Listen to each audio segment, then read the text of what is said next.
From Citizens Bank, Cheryl China. First, some supporters to thank, and thank you for listening.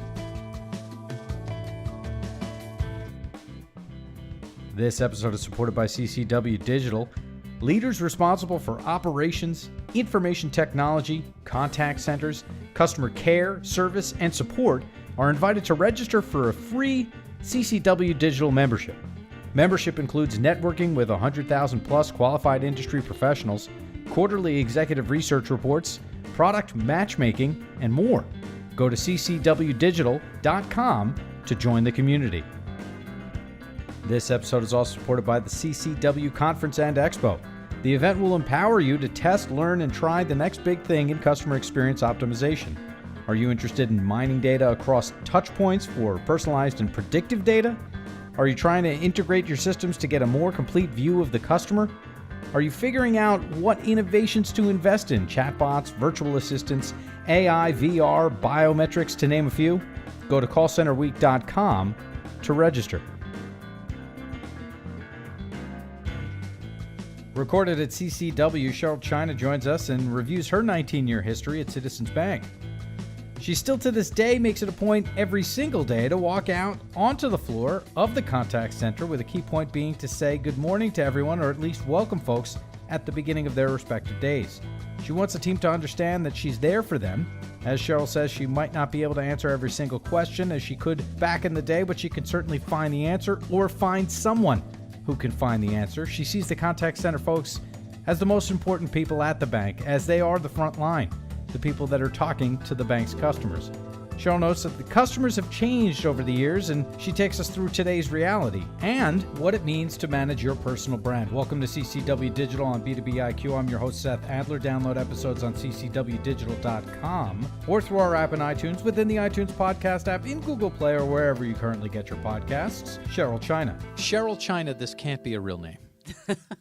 So this is certainly my real name, married name, and it's a French name. Okay, and so it should be China. Not or something. Cheryl, but China. Right. The China part. Yes, it should be pronounced China, but we don't pronounce it that way. I gotcha. But so this is Mr. China's name, Mr. China's name. Yes, it is. And we've adopted and adapted. Absolutely. And so there's a bit of an alliteration, though. A little bit. Yeah. Just a little bit, yeah. It's a light touch, you know? Cheryl China just does not sound very good. I don't know, so. It's, we need to start and stop right there. So, as far as Citizens Bank is concerned, which is yet another C, by the way, how long have you been there? I've been there for 19 years. Okay, so it's only the better part of 2 decades. Pretty much. Okay.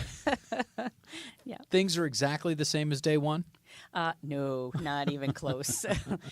Change is constant, but I'm sure it is in every call center and environment. Sure. So let's just make sure we understand what today looks like. When you look at Monday from Sunday night, what does it look like? What are you what's your remit and what is your purview?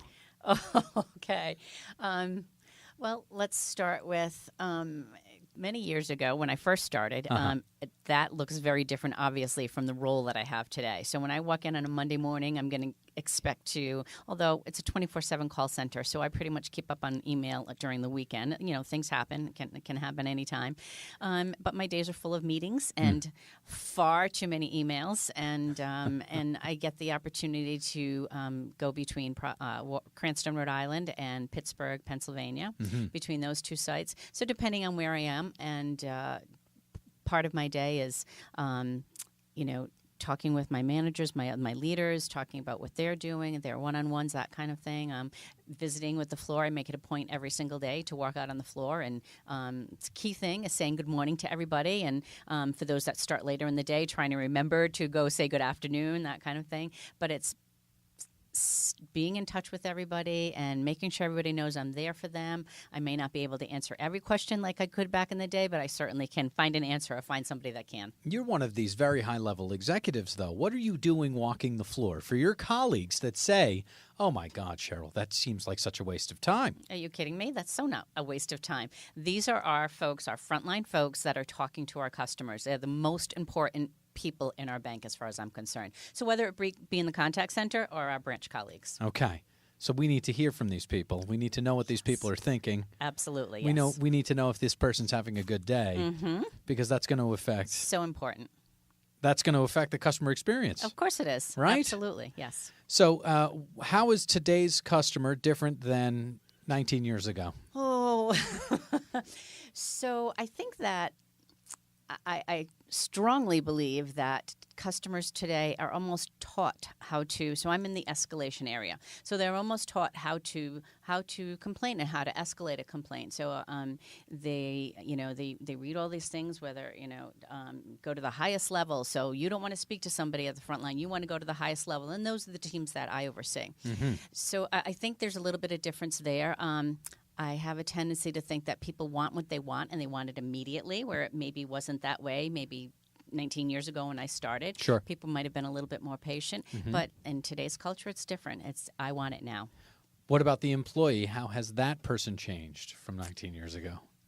Everything's digital. So we kind of have a policy because we have, private information. We struggle with our agents with cell phones. They're not supposed to have cell phones open on their desks, that kind of thing. Very different from when I first started. We didn't have cell phones or anything like that. God, I'm so dating myself. But we didn't have any of that. And if it helps, it's just different. If it helps, I'm in the same boat with you, right? Exactly. Yeah. So it's just different today. I think there's a little bit more, I'm hoping there is anyway, a little bit more that they have their eye on the customer service end of it. And that's certainly, I talk to all the new hires that come in. So I talk to the classes that come in, and I talk to them about their brand and their reputation, every conversation that they have with a customer, a peer, their manager. Everything matters, and it either diminishes their brand or enhances their brand. So I think it's really important, every conversation. I'd like to think that that's how I kind of moved up through the company, and how I got to where I am today was the conversations that I've had. So congratulations on all of your success. We're going to give you the worst customer complaints, right? This is the highest level, most escalated stuff. Sure. In the call center, it absolutely is. Yeah. Right? And so, what are you hearing? What do you know in your part of the organization that's different than a traditional call? What's happening, and how is it different? I think for the folks on my team, so I'll use the analogy I say all the time. Some people are really great at selling.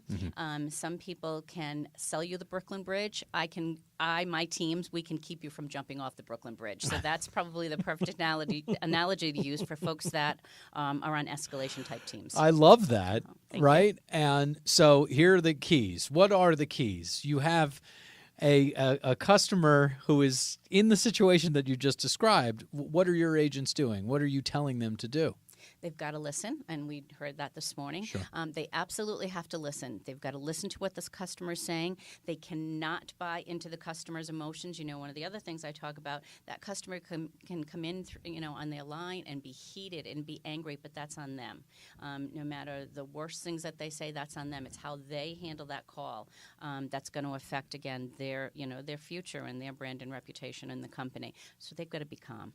Buying into the customer's emotions. You can't buy into the customer's emotions. Especially if they're angry. Right. Right. How? But that's not easy to do. Of course, it's not easy to do. Some customers can be quite irate. Some of the things that they may say. It doesn't matter where it is, whether it's in a call center, you're in a market, wherever you happen to be, and it can get to you. It gets to that pit of the stomach, but you've got to kind of let it go. And again, these folks are really good at what they do. This is not me.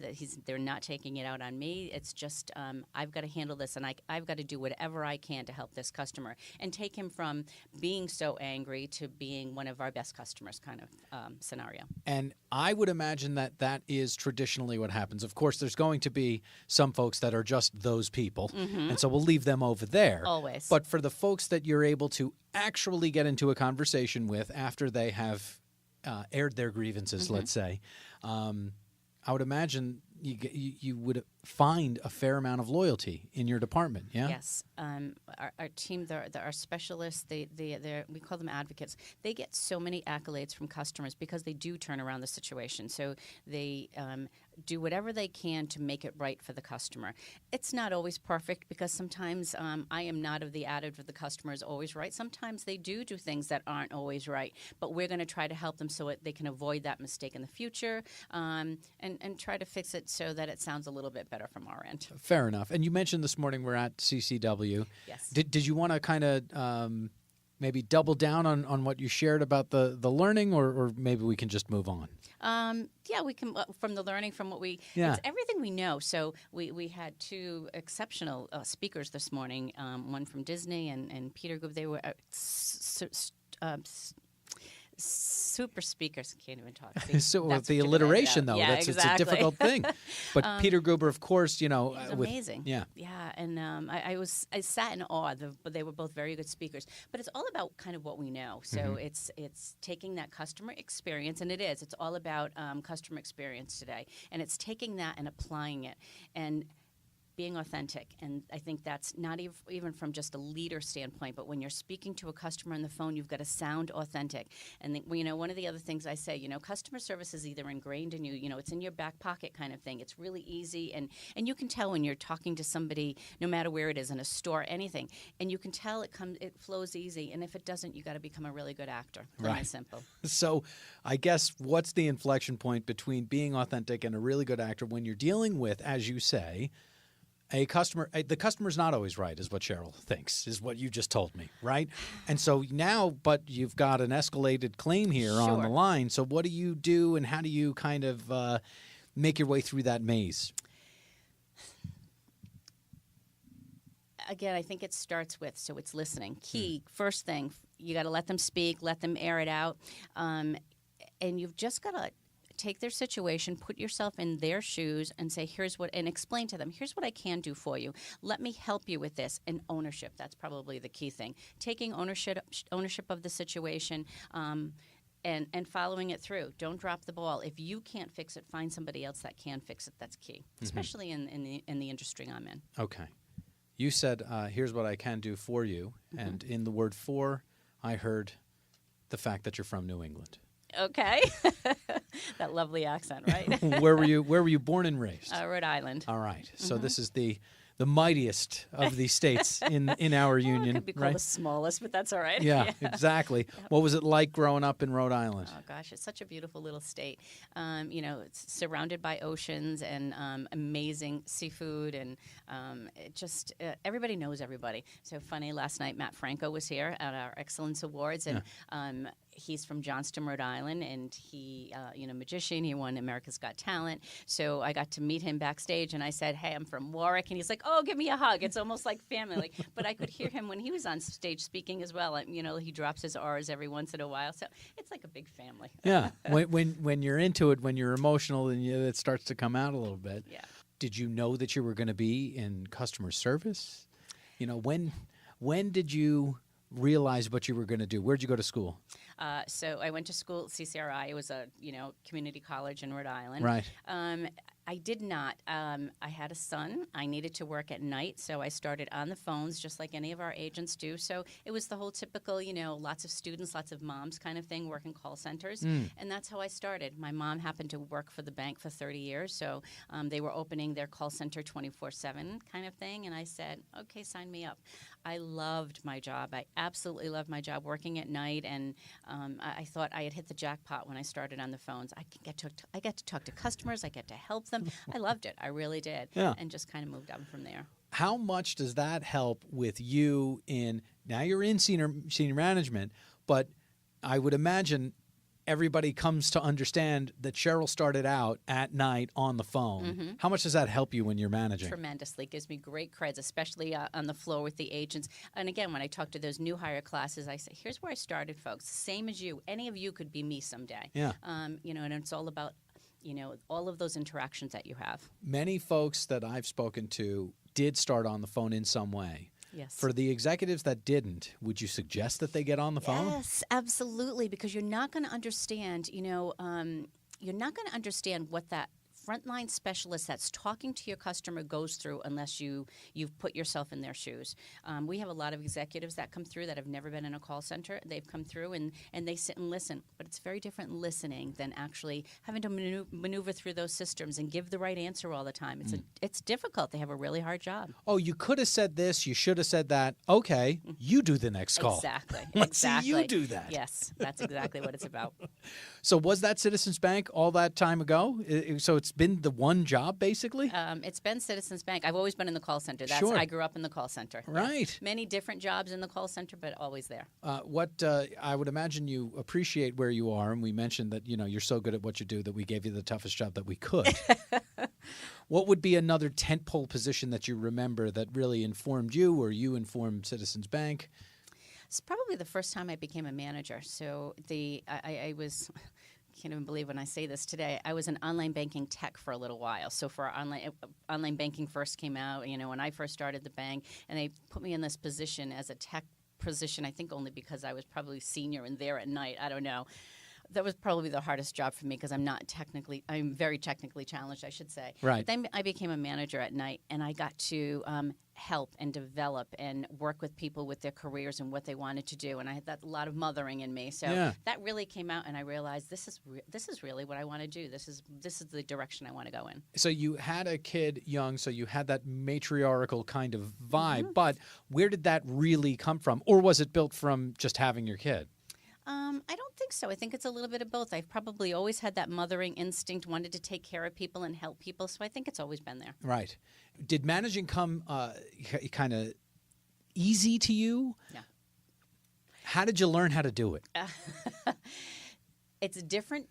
It's different today in the bank than it was back then. What do you mean? I think I probably became a manager again. I was a trusted person. I was fair, and I think I probably got that role because subject matter expertise. I showed up every day and that kind of thing. I think about it back then, and this was many years ago now. For that first manager job, I think I had all the qualifications they needed, but I really didn't know how to lead. And I don't think it's just about managing. Sure, I can do all the tactical stuff. That was easy enough. But I never really, the leading part didn't come in at that point, at that time. And we do that well today, whereas we didn't do it then. Got it. But that's something that you learn and you grow with. And believe me, I made mistakes, and but learn from those mistakes as well. So it's part of the journey. Do you remember kind of the moment that you became a leader? Is that a moment that was cognitive, or was it just kind of gradual? I think it was gradual. I don't think there was any one defining moment where I felt like this is it. Although I lead, my direct reports today are all leaders themselves, so I don't have the frontline specialists any longer. But I enjoy doing that as well because they're going to become our next leaders. So I like working and mentoring somebody that's going to could take my position someday. Without names, who's the most difficult employee that you ever dealt with? Why, and how did you get through it? Oh, geez. The most difficult was a know-it-all. Okay. Who thought he knew everything, and he didn't. And he was difficult because he didn't take coaching. He didn't really want to hear what I had to say. So before I could even finish a sentence, he was already forming what he wanted to. Let me speak. Let me help you understand this. And he already had an answer for me. So he was he's not with the company anymore, which is a good thing too. But probably somebody that doesn't take coaching. It doesn't want to listen. Zero listening is what you were saying coaching, but what I heard was zero listening. Absolutely. When you can see in the person's face, they're already talking about the next thing but wait, hold on. I'm not done with the thing. Right. Exactly. I'm in the middle of saying what I'm saying. You can't respond yet. Yep. Who's the best employee that you've ever had? Again, with no names, because we don't want to, single anybody out. Sure. We love all of our children and all that, right? So when I think of her, I think of somebody who, that old cliche, walks the walk, the whole thing. She is very professional. She wants to do really well. She's probably her own worst enemy and doesn't realize how good she is at her job. She listens to everybody really well. And again, she's somebody that's made mistakes as well. You know, sometimes that mothering thing comes out in her like it does with me, and you can be short with people. And like, because you want them to do well and you want them to be their best. So, but she has got so much potential, and she's that person that I think, okay, so if I hit the Powerball, she's going to be the person to take my role. If I hit the Powerball, that's it. That's exactly and it. move to Nevada now. Which is where we are today. Right. I noticed that we mentioned a man, we mentioned a woman. I've also noticed along the way here that I don't multitask as well as some of my female friends. And by that I mean I don't multitask, and they all do. Okay. And I think that there's something to males don't do that well and females do. Yeah. So in managing, you know, your managers or, you know, reps or whatever it is, how have you come to, and again, we're painting with a very broad brush, but, you know, that distinction between what traditionally men do well and traditionally women do well, do you break that down, or do you just, you know, deal with the person that's in front of you? I try to deal with the person that's in front of me, and I've only most of the women, most of the folks that I've had that have been direct reports have always been women for the most part. More so when I had agents, when I was managing leading agents, there was more males. But I think it's just the person and not so much male, female. I was lucky enough to have a female mentor, and she was my boss for about 7 years. She was the best boss I've ever had. And, you know, my boss is here. He's brand new, so I can't speak, and very different from the boss that I had then. But she brought me through the ranks, and, you know, she gave me the senior vice president role that I have today, and she was truly amazing. But I always thought in the back of my head, you know, what would Peg do kind of thing. It was always what would she do in this situation? And always a professional. She spoke really well, and I admired that greatly, because sometimes I get nervous speaking. Well, you'd never know today, right? Right. But sometimes I do get nervous speaking. But she was always eloquent and knew what she was talking about, and regardless, and she was with the bank for a long time, so regardless of what she was doing, she always kind of knew a little bit about the subject, enough to, you know, speak eloquently to it. You're mentioning a couple of reasons why she might have been the best boss that you ever had, but what really was it? Probably the fact that she took the time and mentored me. So there are some things that I look back on today. I'm like, oh, I wish I had learned that, or kind of thing, because I'm learning new things from my new boss. But there was things that she just did, and it was again, it was all about her presence, and I tried to take that from, you know, tried to learn. It's all about presence and professionalism, and that's what I got from her. Kind of raise your own game, right? Wherever Absolutely. you are, let's take the your next own step. Brand. Yeah. So your own brand, you've mentioned that a couple of times. I love that. And that you don't mean Citizen. No. What do you mean? Cheryl China, my brand. This is my brand, and that's what I try to kind of, you know, teach my folks to do. So what is the brand that, you know, John Smith has? So John Smith reports to me, what's your brand and what's it all about? My brand is about, you know, for me anyway, so integrity. I'll talk about what they talked about this morning. So it's integrity. I have great listening skills. I'm not going to speak before you know you've finished with what you're doing. I know the folks on I know their names. I take the time, and I think it's really important to do that. People come to me, you know, from all over the bank, and Cheryl, you know, and I'll get the issue resolved for them. I always say, I know where the bodies are buried. You know, when you've been there 19 years, you kind of do. And I laugh about it, but I'll never drop the ball on anything. So, you know, it's fair and honest and integrity, that kind of thing. We mentioned authenticity, though, and I wonder how managing my own brand, it feels like that's a slightly inauthentic. How do you square that circle? I don't think so. So, like, again, just what I was saying earlier. So every conversation you have, it's you got to be authentic, and you got to, you know, there are some people like you're talking too much, and they bug you, you know that. But you've got to listen, and you know they're saying something to you for a reason, and you've got to pay attention to that. So I think it's important. And I hate to say it again, but I think it's important for your brand to be that authentic, be as authentic as you could possibly be. Right. That it is all about that, is what you're saying. So that, you know, it's not, you're not creating something that isn't there. You're identifying what is there. Right. Is that fair? I think that's very fair. Yeah. All right. But moving on. Yes. Right. What are you most excited about as we make our way into the second half of 2017, as you look to 2018, again, with the possibility that there isn't a Powerball in the next 18 months? Mm-hmm. What are you looking forward to? Okay, so from a personal perspective, I have a new boss. So he's been here, new to me. He's been here since October, in the bank since October. So, but he brings a whole different perspective. I've never been a numbers person. Again, I can keep you from jumping off a bridge. So he brings all of that perspective about numbers, and I'm learning things I've never learned before. So, he makes sure that all of his direct reports are in the budget conversations and the finance conversations, and that's very cool. So he doesn't belittle me for asking what could possibly be a stupid question. Like, some people are afraid to ask questions. I'm not afraid to ask because I don't want to look foolish later on. Right. So I'm learning a lot of that from him. We're also bringing a lot of new technology into the bank, taking our platform systems and building those so we can bring all that sexy, cool technology that we're seeing out here today, all that innovation, and offering the best to our customers.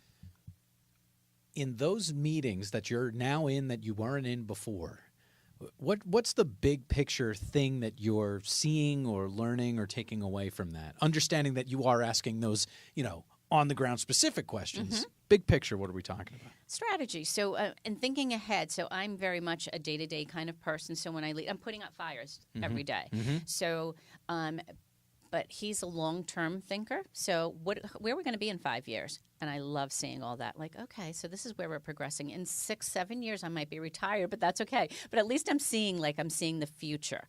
And that's what I kind of like about him. The roadmap, the path. Yes. Fantastic. All right, so we like him. I do like him very much so, yeah. Yeah, all right. So I've got 3 final questions for you. I'll tell you what they are, and then I'll ask you them in order. Okay. What has most surprised you at work along the way? What's most surprised you in life?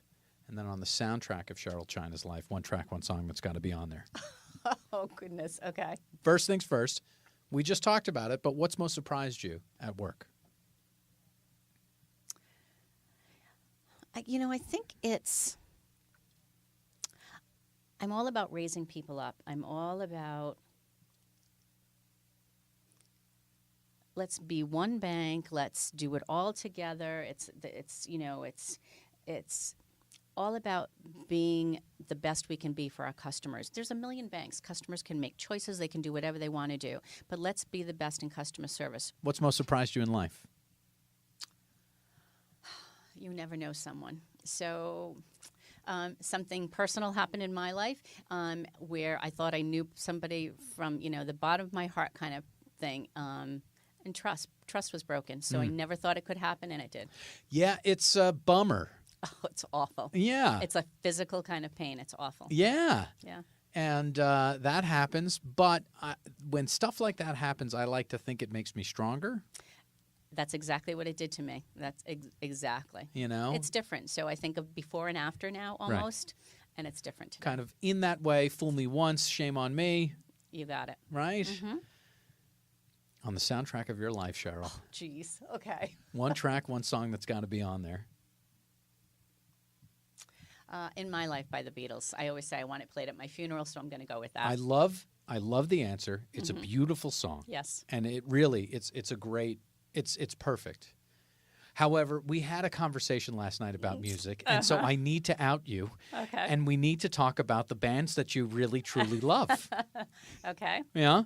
Yep. So, what's on the list, on the playlist? American Woman, for right. sure. Kashmir, no, that's my ringtone, is Kashmir. Kashmir by Led Zeppelin, of course. Absolutely. American Women, I believe, by the way, is by the Guess Who. Yeah, but I also like the Lenny Kravitz version. Sure. Very but the much Guess so. Who is a Canadian band, which is strange. Yep. Which brings us to Grand Funk Railroad, an American band. Absolutely. Right? Where an American band was one of my all-time favorites. Absolutely. So I could go on and on. Yeah. Love music. So 70s rock music. Love it. That's you. That's where we are. Yes. Cheryl, this has been a pleasure. Oh, thank you so much, Seth. It really has been a pleasure. Thank you.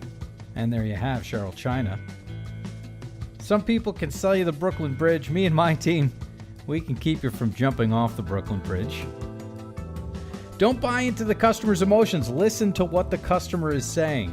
She tells all the new hires to come in about their brand and every conversation that they have with a customer and let them know that everything matters. So appreciate Cheryl's time, appreciate yours. Stay tuned.